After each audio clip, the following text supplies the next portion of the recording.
Dairy farming? No wonder I thought it smelled. This was our middle school reunion. David, a classmate, laughed while making a gesture as if he was waving away a non-existent smell. In middle school, he was quiet and unassuming. But now, he works for a world-renowned multinational company. Dressed in a luxury suit with a perfectly styled haircut.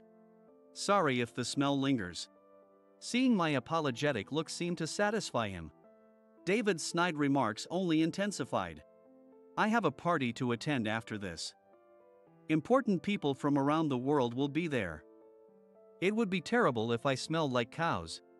After the reunion, I stepped outside the venue. Parked in front was a luxury car. A gentleman in a high-end suit emerged and said, "I'm here to pick you up. My name is James. I'm a 30-year-old dairy farmer. Born and raised in New York, my parents both worked corporate jobs.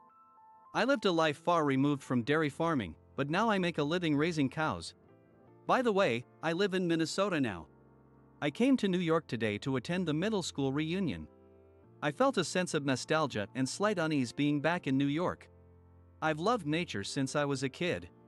I preferred looking for beetles and rare plants over playing video games indoors. Since I was little, I always felt this wasn't my place. There was one day I eagerly awaited each year. The day I would visit my uncle in Minnesota. My uncle's name is John. He moved to Minnesota in his 30s after quitting his corporate job.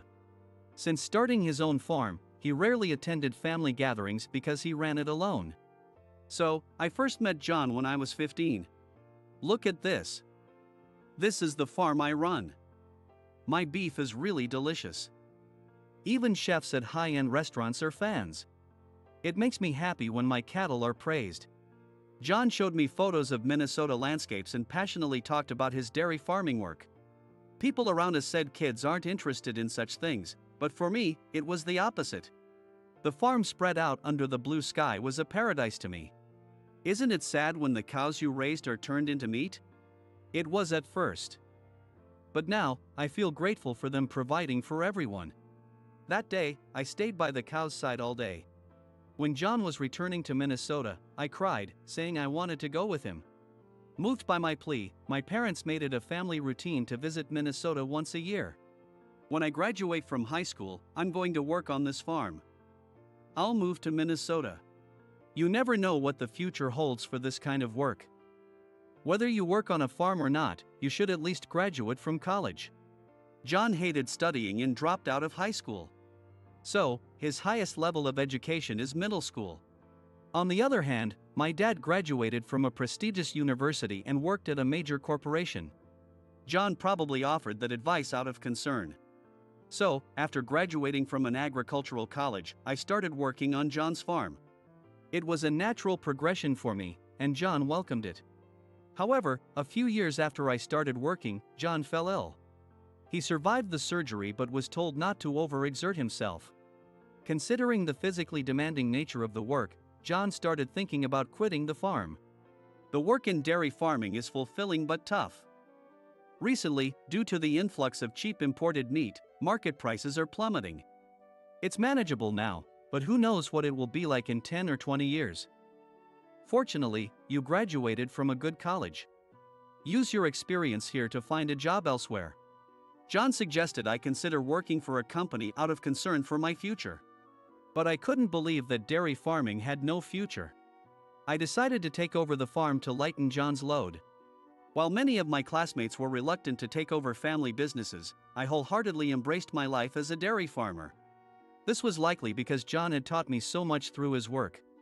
Dairy farming is closely tied to life. It's work that supports people's lives and involves taking the lives of cattle. Because we work so closely with life, we deeply understand the meaning of living. John, why did you decide to do this work? You had no ties to Minnesota. Starting a farm here must have been a bold decision. When I asked casually, John looked up at the sky. He then quietly began recounting his past.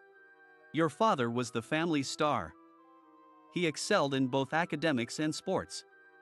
In contrast, I was a real underachiever. I dropped out of high school over something trivial and felt out of place at home. So I started working as a live-in farmhand on a farm in Minnesota. Wait, you started as a farmhand? I worked from dawn to dusk. It was incredibly hard. Despite being from New York, the barn smelled awful and the work wasn't clean. I thought I would give up. But then I got to witness a calf being born. Watching that calf stand on its wobbly legs on its first day humbled me. It made me grateful for life and determined to work earnestly. That's when I decided to live my life in the world of dairy farming. The path of dairy farming might be thorny, but it also offers unique perspectives. Thus, I gradually took over the farm's operations and fully inherited the business when I was 27. John often told me to take the end of the year off to spend time at my family's home in New York. At that time, I unexpectedly ran into an old friend from elementary school, Lisa. We met by chance in the local shopping street. It's been a while since we had a middle school reunion. The last one was at our coming-of-age ceremony. How about after 7 years? Lisa's family runs a long-established Japanese confectionery shop in town. As a child, she often helped at the store and was somewhat of a poster girl for the shop. By middle school, she started calling the confectionery business old-fashioned. I assumed she wasn't interested in taking over the family business, but after experiencing the glamorous world of retail, her outlook changed. Now, she's working hard as the third-generation owner of the confectionery shop. Most of our classmates had moved out to pursue their careers. So, we rarely had the chance to see each other. When I agreed that a reunion sounded like a good idea, Lisa smiled happily. A year after that conversation, the reunion was held at the beginning of the year. The venue was a casual restaurant, a 15-minute train ride from my parents' house. I might skip this time since I'll be in New York longer than usual. It's been a while since the reunion. Don't worry about it.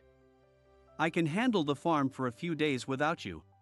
By this time, John had recovered enough to work as he used to, though he still needed to be careful. So, I took advantage of his offer and got a slightly longer New Year's break. The meeting spot was in front of the reserved restaurant.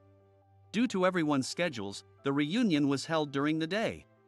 I arrived a bit early and felt a bit uneasy looking at the stylish exterior. I usually go to casual pubs, so I had come in a tracksuit. Lisa, a former retail worker, was the organizer. It was too late now, but I should have anticipated a trendy venue. While worrying about this, classmates started arriving. Though some looked more sophisticated, they were still recognizable. Everyone's grown up. Come on, just say we've all become old men. Everyone burst out laughing at the exchange. It felt like nothing had changed since back then. I felt like I had been transported back to our middle school classroom. About 20 of us gathered that day. Though some classmates were hard to contact, Lisa's organizing skills brought even those who had moved far away. Just as the beer arrived and we were about to toast, the private room door flew open. Standing there was an unfamiliar man. I thought he had walked into the wrong room by mistake. Sorry, I'm late. I managed to squeeze this in between work. The man dressed in a luxury suit as he entered the room. A glimpse of a high-end watch peeked out from the cuff of his suit. His hair was perfectly styled, possibly at a salon. It was so well set that it wouldn't budge even in the wind. Everyone stared at him for a moment, trying to recognize who he was. Sensing the confusion, he confidently introduced himself. "Hey, don't you recognize me? It's me, David." The David I remembered was a quiet student who sat in the corner of the classroom reading books. He was in no clubs and had few friends. But the David standing before us was overly glamorous and exuded confidence. He was nothing like the quiet, unassuming David from middle school. David sat down and immediately started flipping through the menu. He sighed in disappointment. Nothing but cheap stuff here. What a letdown after I made the effort to come. To me, the restaurant didn't look cheap at all. Lisa, the organizer, smiled awkwardly, but an uncomfortable atmosphere settled over the reunion. Seriously, starting with beer? I usually start with fine wine. The wine David requested was over $5,000 a bottle. Of course, the restaurant didn't carry such expensive wine. We managed to convince him, and we finally toasted, but David reluctantly sipped his beer, repeatedly saying how awful it was. He continued complaining about the hard chairs, the food, and the dry air in the restaurant. In reality, the food was excellent, and the ambience and service were great. While people have different tastes, David's loud complaints were disappointing. I also felt a strange sense of discomfort with David's behavior. It seemed like he wasn't being his true self. David's family ran a small factory. But by the time we graduated from middle school, they had disappeared, likely due to economic difficulties. David was quiet back then, so it was hard to know what he was thinking. All I knew was that he went to a high school in a different region, relying on relatives on his father's side. Since then, we lost contact. My impression of David was of a quiet, non-assertive person. Even if he had become more sophisticated, his current behavior felt forced and unnatural. The most striking inconsistency was his recollections. His stories were far from the truth. When I graduated from middle school, I moved because my dad built a company building. We saved money by keeping our factory run down. You can't afford a building without saving like that. The factory hadn't gone bankrupt but had simply relocated, and they lived a wealthy life. In middle school, he spent time alone in the classroom corner not because he was shy, but because his parents forbade him from mingling with commoners. That's the story David shared about his middle school days. His tales were so detached from reality that our classmates stared in amazement. Suddenly, David turned to me and started scrutinizing my tracksuit. "Is something on me?" I asked brightly, trying to lighten the mood. David sneered at me and said, "A grown man in a tracksuit? Did you think this was a sports club meeting or gym class?" I didn't expect the reunion to be in such a fancy place. I don't usually care about clothes. I know this isn't ideal. You consider this place fancy? David was clearly mocking me. Ignoring him would end it there. Thinking this might defuse the situation, I admitted my fault. But that was naive. David suddenly pinched the hem of my tracksuit and asked, "Didn't you go to college? Are you just a high school graduate?" I did graduate from college. "So, you failed to get a decent job and ended up doing manual labor?" David seemed confident in his education and career. He was trying to assert dominance by finding out about my job. Since some of our classmates knew what I did, I saw no need to hide it. I work in dairy farming in Minnesota. I run a farm. David's eyes widened at my response. He then made a gesture as if waving away a smell and said, "Dairy farming? No wonder it smells." He must have associated dairy farming with a strong odor. Of course, there was no actual smell. David's insensitive remarks and his drastically different character left our classmates speechless. "Sorry if the smell lingers," I said.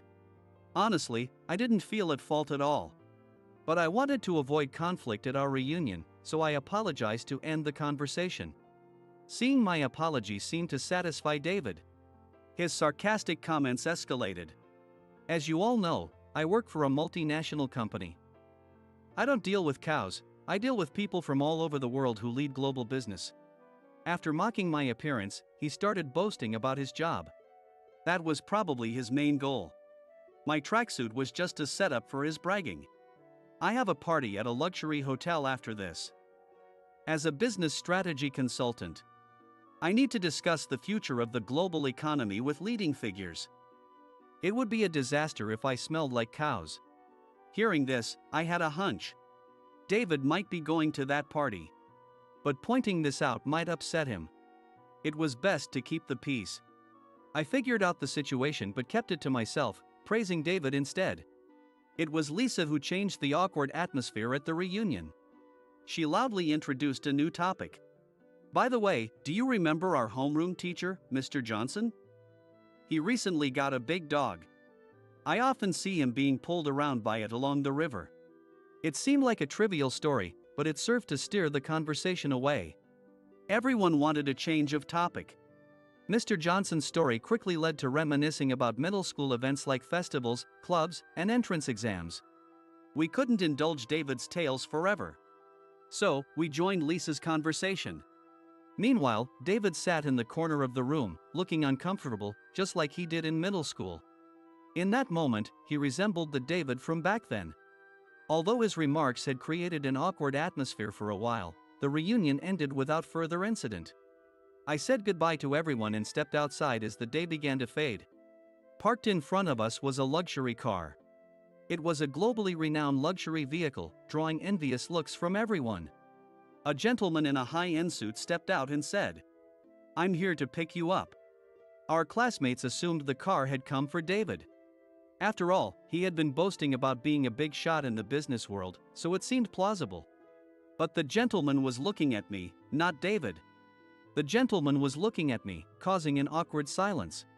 Sensing the tension, Lisa began explaining to our classmates on my behalf. "Actually, there's a party afterward. The chef at the luxury hotel's restaurant highly values the beef that James has painstakingly raised and has an exclusive contract for it. I don't know all the details, but the important people attending the party are eager to try James's beef. So, he's the guest of honor. And that's why the car is here to pick him up."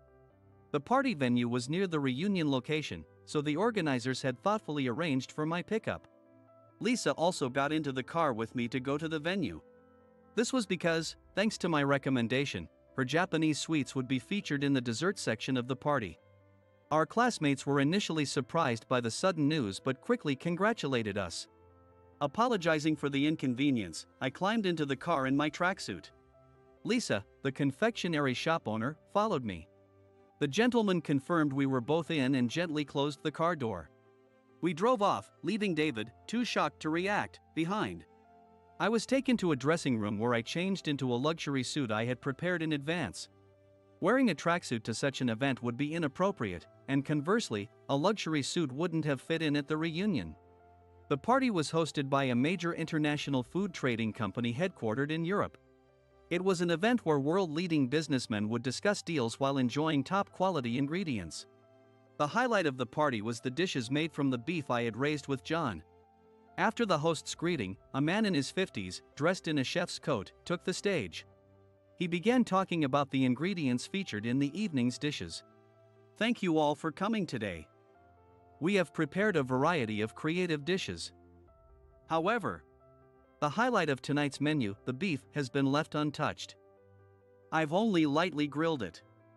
As you know, James's beef is raised in an exceptional environment, achieving a taste unparalleled in the world. It has an exquisite tenderness and marbling, providing a buttery flavor without any seasoning. I dare say James's beef is the best in the world. Please enjoy it." The man introducing our beef was William, a renowned chef and owner of a high-end restaurant. After training at numerous famous restaurants in Europe, he established his own in France and gained worldwide recognition. He became a renowned chef recognized worldwide. After receiving an enthusiastic offer from a luxury hotel, he opened his first restaurant in the US. This time, he was in charge of preparing the dishes for this party, which was attended by prominent global businessmen. After his speech, dishes made from the ingredients for business negotiations were served one after another. The first dish was a vibrant pizza loaded with rich-tasting vegetables. Next, dishes featuring oysters fresh from the sea were presented. These oysters were prepared in various ways to suit different preferences, grilled with garlic sauce, in gratins, and as stews. Of course, they could also be eaten raw. The Japanese rice was served freshly steamed. The hallmark of Japanese rice is its subtle sweetness. To best appreciate it, freshly steamed rice cooked in the highest quality earthenware pot was served. In the dessert section, Williams award-winning cakes from Europe were displayed. Next to them, quietly but notably, were Lisa's chestnut buns from her confectionery shop. And for the main course, William himself grilled the beef on an iron plate and served it. The sweet, rich, and savory aroma of the beef filled the venue. From the enticing smell alone, you could tell how delicious the beef was going to be. To enhance the beef's natural sweetness, William added a slight sprinkle of salt. That was it. He expertly cut the beef into bite-sized pieces and plated them neatly. The beef was cooked medium. It was the perfect choice for this occasion, allowing guests to enjoy both its tenderness and rich flavor, providing a soft texture and a satisfying bite. Most of the guests were eager for a business opportunity with me. They eagerly tasted the beef, expressing surprise at its melting sweetness and buttery texture. The room buzzed with people searching for the person responsible for raising this extraordinary beef. When the cooking settled down, William took the microphone again and called me over. Here we have James, who runs the farm in Minnesota. James, originally from New York, took over from John and has been striving to raise the world's best beef. What you are enjoying now is the result of his efforts. James, please say a few words. I hadn't planned to speak and was waiting in the side room of the venue. I just wanted to see how the beef I raised would be presented on this global stage. But I couldn't refuse once I was introduced. Reluctantly, I stepped onto the stage, intending to keep my remarks brief. As I took the microphone and looked out, I saw a scene unlike any I had ever seen. The venue was filled with businessmen from around the world. I recognized some faces of top executives from global companies. It was a dazzling world I had only seen in movies. I had stepped into this world after meeting William by chance in Minnesota and starting a business relationship with his restaurant. Having been introduced, I needed to speak. I took a deep breath, held the microphone, and began to share my thoughts. My name is James, and I was introduced just now. After graduating from the College of Agriculture, I entered the world of dairy farming. I'm still a beginner in this field. Raised in a corporate family, I chose this path for a simple reason: I found an indescribable comfort in living surrounded by nature. That was the initial spark. However, as I cared for the cattle, my mindset changed. I came to realize that I was sustained by nature, taking and giving life. If I am to take life, I want the cattle to live happily and to be enjoyed as deliciously as possible when the time comes. This means enhancing the value of life itself. Using the knowledge I gained from agricultural college, I worked to improve the rearing environment. After sharing my thoughts in one breath, I swallowed lightly. Just as I was pondering how to conclude my speech, I noticed a familiar face in the audience. It was David. At that moment, David was performing menial tasks like cleaning up trash, without interacting with any guests. He had mentioned having a party to attend after the reunion. That party was none other than this event where the beef I raised was being showcased to world-leading businessmen. Seeing me on stage, David seemed to realize this for the first time.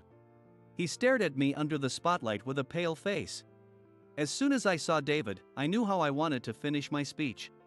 Although I stand here today, I usually work covered in grass and mud. I might even have a strong smell of cattle. Some might find my appearance dirty or smelly. But to me, that smell is a badge of honor. Whether cattle or humans, living things carry the scent of hard work. Life isn't just about the good times, it's full of struggles and embarrassments. We all have parts of our past we'd rather forget. But amidst the grit and grime, there's the best flavor. I hope you can taste that today. Enjoy the rest of the evening. The room erupted in applause. After bowing deeply, I glanced over at David. He was looking down, and his expression was unreadable. But it was clear he was feeling quite dejected. The party, which doubled as a business meeting, was a great success. I received over 100 inquiries regarding transactions for the beef I raised. If I fully committed to entering the global market, the farm's annual revenue could easily exceed $100 million. The CEO of the international company hosting the event, which happened to be the company David worked for, personally asked me if we could expand globally, but I declined. Mass production would deteriorate the cows' living conditions. So, I limited our dealings to a few select restaurants that planned to offer the beef as a seasonal menu item. After the party, as I exited the luxury hotel, a man in a suit called out to me. "Hey, James, wait up." Turning toward the voice, I saw it was David. He was sweating from setting up the venue and doing other menial tasks. His forehead was glistening with sweat, and his perfectly styled hair was now disheveled. "Ah, David. Sorry about earlier. I didn't have time to explain everything. Who the hell are you?" Getting that kind of applause for dairy farming is unheard of. Having tried so hard to assert his superiority at the reunion, David still didn't want to lose to me even now. He was desperately trying to prove that he was better than me. It would have been easy to say, "Yes, you're better," and end the conversation. But as someone who works with life, I didn't want to be looked down upon. It would be disrespectful to John, who takes pride in his work, and, more importantly, to the cows that sustain my life. I'm just James, a dairy farmer. After middle school, I went to high school, graduated from the College of Agriculture, and now work on a farm. That's all. I'm nothing more or less than that. I am who I am. This was my honest feeling. I had never thought about what or who I was supposed to be. I don't get it. What does that make me? David was trying to find his identity by comparing himself to others. He was trying to validate his own worth by looking down on me for being a dairy farmer. As a result, he lost sight of who he was. You are you. In middle school, you were quiet and never stood out, but you've obviously worked hard since then. You're striving on the global stage with a multinational company. That's who you are. I spoke gently to the confused David. He wasn't convinced at all. His face turned red, and he spoke in a harsh tone. Don't talk about middle school. That time is my dark past. I was unattractive, not popular with girls, had no friends, and wasn't in any clubs. That wasn't me. That time didn't exist. But you were the one who quietly cleaned up after everyone made a mess in the classroom. How many times did we rely on you? Even during the cultural festival preparations, when everyone was playing around and things got out of control, it was you who worked steadily, allowing us to get back on track. I still remember that version of you. What does that mean? It just shows I had no friends. The confident persona David displayed at the reunion was gone. He had shrunk back, resembling his middle school self. My words seemed to touch something within him. He fumbled for words, his lips moving slightly. Then, with tears welling up, he slowly began to share his thoughts. I was jealous of you. You were good at studying, fast at running, and despite being quiet like me, you had lots of friends. You seemed to shine so brightly. All I had was studying. I studied hard and got into a prestigious university. During college, I even studied abroad to improve my language skills. That helped me get a job at the multinational company where I work now. When I heard you were a dairy farmer, I thought I finally won. But now, look at this. In the end, I can't win against you. In middle school, I thought David preferred to be alone by choice. But in reality, he wanted to be part of the group and shine more than anyone else. None of our classmates, including myself, realized this. That's why David tried so hard to assert his superiority at the reunion. Just then, Lisa came over. She had a happy expression as she reported to David and me. An international company showed interest in our Japanese sweets. It's not finalized yet, but we might get a deal. That's great. Your family's sweets have always been excellent. My mom used to buy them in bulk. It's only natural that they'd be recognized. And David, your company organized this party, right? I was surprised to see you here. You should have told me beforehand. David looked down, embarrassed. Important employees were required to work today. But I'm just a helper for the setup crew. I work in general affairs and didn't know any of the details. I spoke with many people from various companies today, and they all praised the venue setup. I'm grateful to you, David. You should be proud. Lisa gave David an encouraging fist pump. Being perceptive. Lisa must have quickly sensed David's insecurities. Despite feeling annoyed at the reunion, she spoke positively to David. Her kindness and generosity made my heart skip a beat for a moment. A year later, I was back to my usual routine of taking care of the cattle. I had been offered opportunities to expand internationally, but I wanted to provide the best environment for the cows. So, the farm remained the same size. However, the value of each cow had increased tenfold. This meant the price of life had gone up. There are many ways to lower the cost of beef. That would be less effort and more profitable. But I chose to face each life head-on. John supported this decision. As for Lisa, she was gradually expanding her Japanese sweets business, riding the wave of the global Japanese food boom. Recently, her shop was featured in an international magazine, attracting more tourists to her store. David was still working hard at that multinational company. He no longer felt the need to exaggerate his achievements. While not in the spotlight, he was a crucial support in the general affairs department. He was eager to find a budget-friendly restaurant that could match the quality of the previous one. David likely felt very lonely during middle school. That's why he pushed himself to appear bigger than he was. Now, as adults facing the ups and downs of life, we could deepen our bonds. It felt like we, as middle school classmates, had entered a second stage.